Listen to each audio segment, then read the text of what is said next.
और जब कुरान पढ़ा जाए तो तवज्जो से सुना करो और खामोश रहा करो ताकि तुम पर रहम किया जाए। बिस्मिल्लाहिर रहमानिर रहीम। तब्बत यदा अबी लहबिन व तब्ब मा अगना अन्हु मालुहु व मा कसब सयस्ला नारन ذات लहब व इम्रअतुहु हम्मालतल हतब في جيدها حبل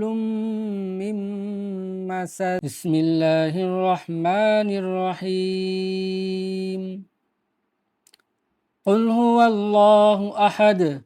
الله الصمد لم يلد ولم يولد ولم يكن له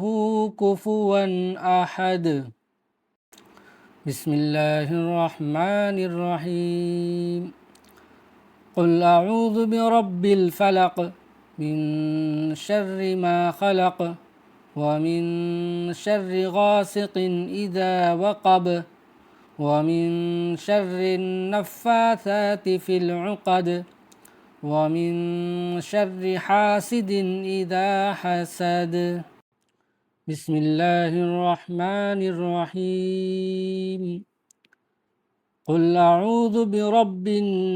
الناس ملك الناس إله الناس من شر الوسواس الخناس الذي يوسوس في صدور الناس من الجنة والناس